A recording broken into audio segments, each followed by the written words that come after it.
times, it is no surprise that there is an increase in rural-urban migration. This has brought with it many factors, both advantages and disadvantages. Urbanization brings people closer to healthcare and educational opportunities that will not have access to in the rural areas. However, one disadvantage is the increase in population, where the urban area is now congested and people end up fighting for resources like food, water, and most importantly, houses. The demand in houses leads to the rush of construction of buildings, and the price to pay for this is usually costly. Hello there, my name is Victor Enzobeli and you are watching Scorecard.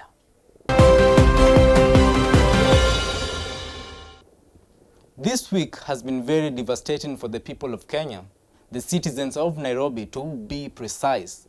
The rainy season has brought about the collapse of buildings.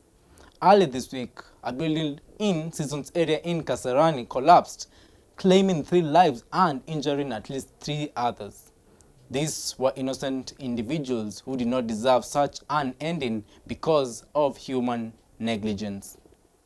Later during the week, on Thursday, another multi-story building in Ruaka that was under construction. In this incident, the building also fell on nearby houses, killing 5, among them a woman and 2 children.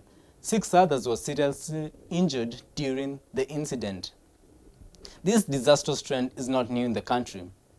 After 8 buildings collapsed and killed 15 people in Kenya in 2015, in a bid to stem the unfortunate occurrences, President Uhuru Kenyatta in January that year commissioned an audit of all buildings in Nairobi, and the revelations were extremely shocking. It was found that only 42% of the structures in the city were suitable for habitation. It is clear that as a nation we are far from dealing with this menace that is claiming the lives of fathers, mothers, sons, and daughters. The authorities have done little to stop the event from taking place. Houses are human-made structures, and therefore there is need for those involved in construction to be very keen on ensuring that the structures fit the standards. Poor workmanship has been identified as the leading cause of building collapses in Kenya. This is according to an audit report conducted by the National Construction Authority on building collapses in the country. The authority made the findings following an assessment involving 14,895 buildings. The assessment found that 10,791 of the buildings were very unsafe and either needed to be demolished or reinforced before occupation. These findings show that a significant number of Kenyans are living on structural time bombs. Another 1,217 buildings were found to be fair, and only 2,194 reached the safe threshold. The audit report showed that no action was taken in the case of 12% of the building collapses, while more than 40% of the building collapse cases did not have a clear record of actions. Only 1% cases have made it to the court following a public outcry, while in most cases, inconclusive investigations that do not lead to prosecutions are the norm. According to the report, more than 700 buildings, mostly in informal settlements, are at a high risk of collapsing and requiring demolition. Poor workmanship is not the only cause of building collapses. The 2015 audit highlighted the most common causes of buildings collapsing in Kenya. They include the following. 1. Weak foundations. A 6-story building that collapsed in Huruma in Nairobi on April 29, 2016 is a good example of this kind of negligence.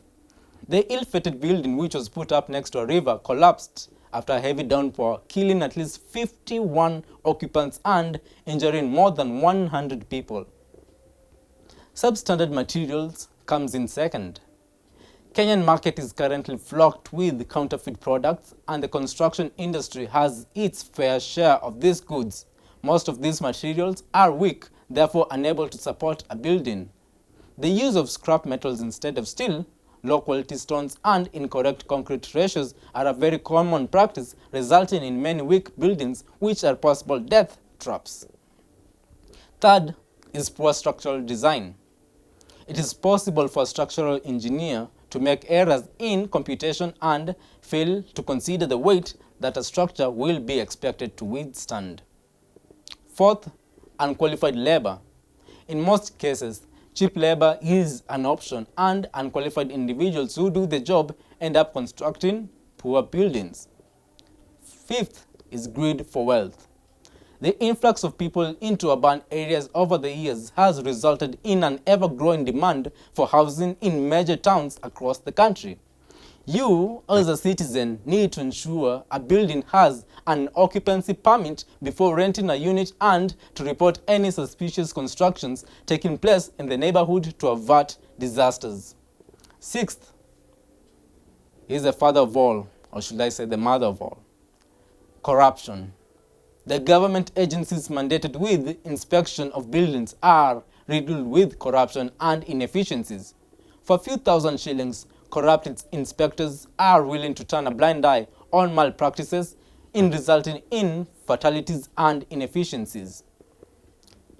Once these issues are addressed, it is possible that the building collapsing cases will also reduce significantly, and Kenyans will be able to live comfortably in their homes without any worry that the roof will come tumbling down.